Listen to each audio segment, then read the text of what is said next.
Good evening everyone. आज का हमारा टॉपिक है विदलन या क्लीवेज। विदलन या क्लीवेज। विदलन या क्लीवेज कहते किसे हैं? तो लगातार क्रम से यदि समसूत्री विभाजन होता है तो उसे विदलन कहते हैं। लगातार क्रमानुसार समसूत्री विभाजन को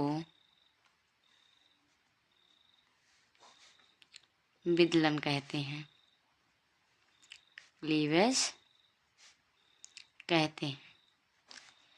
जैसे विभाजन हमेशा दो टाइप के होते हैं, एक होता है समसूत्री, एक होता है अर्धसूत्री। तो जब नर का शुक्राणु एवं मादा का अंडाणु मिलते हैं और निषेचन की प्रक्रिया संपन्न होती है तो जाइगोट बनते हैं। अब जाइगोट बन रहे हैं तो जाहिर सी बात है, जैसे हमारी बॉडी का निर्माण कोशिकाओं से हुआ है वैसे उन जाइगोट का भी निर्माण सारी कोशिकाओं से ही होता है। तो मान लो ये हमारा जाइगोट है। क्या है ये? जाइगोट। जाइगोट कैसा होता है? 2n होता है। अब इसका विभाजन हुआ और विभाजन कैसा हो रहा है? समसूत्री हो रहा है। विभाजन के 24 घंटे बाद या जो जाइगोट है हमारा वो दो कोशिकाओं में विभक्त हो जाता है, अर्थात टूट जाता है। तो इस प्रकार या दो कोशिकाओं में टूट गया, एक कोशिका ये हो गई, एक कोशिका ये हो गई, और ये जोना पेलुसिडा की परत पाई जाती है।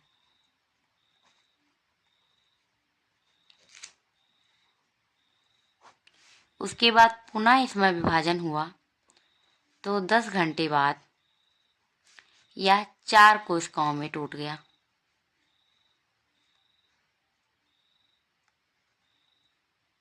एक, दो, तीन और 4।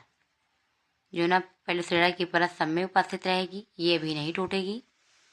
उसके बाद फिर इसमें विभाजन हुआ तो ये 8 से 16 कोशिकाओं में टूट गया।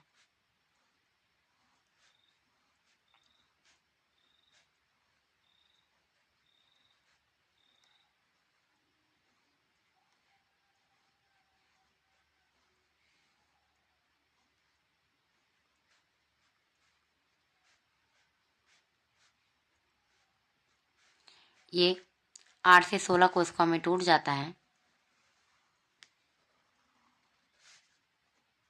8 से 16 कोशिकाएं।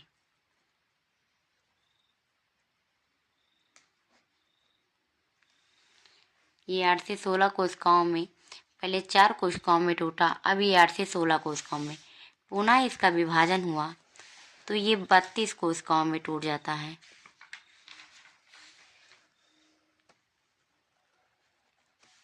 कितनी कोशिकाओं में टूट जाता है? 32।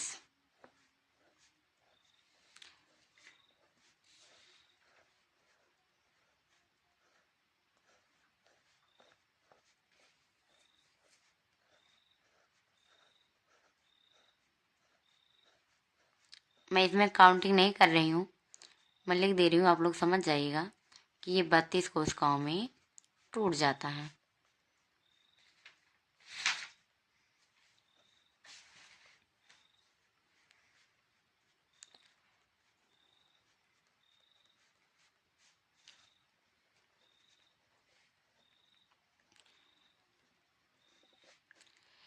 ये जो 8 से 16 कोशिकाओं में टूट रहा है इस प्रक्रिया को मेरुला कहते हैं, और यहाँ जो 32 कोशिकाओं में टूट रहा है इस प्रक्रिया को ब्लास्टुला कहते हैं। मेरुला।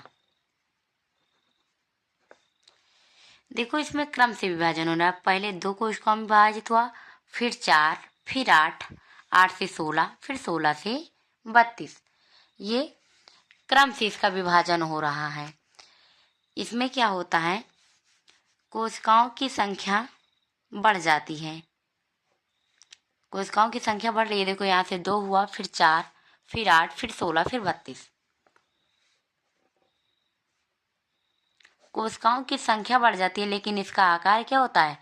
आकार घट जाता है, क्योंकि अगर कोई भी चीज विभक्त होगी तो वो कम होगी, उसका आकार में कमी आ जाएगी। मान लो आप एक पत्थर लिए हो और आप उसका कई टुकड़ों में उसे विभाजित कर रहे हो, तो उसके आकार में कमी तो आ जाएगी, क्योंकि जो पहले उसका आकार था वो आकार नहीं रहा, तो इसका आकार घट जाता है।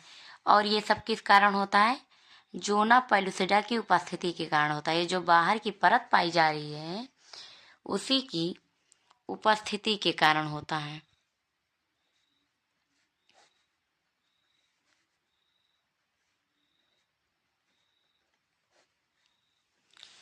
कोशिकाओं की संख्या बढ़ जाती है, आकार कम हो जाता है, जोना पेलुसिडा की उपस्थिति के कारण होता है। और केंद्रक और जो कोशिका द्रव का रेशियो होता है वो क्या होता है? बढ़ जाता है। न्यूक्लियस एंड साइटोप्लाज्मिक रेशियो बढ़ जाता है। और वृद्धि प्रवस्था क्या होती है? घट जाती है। Thank you.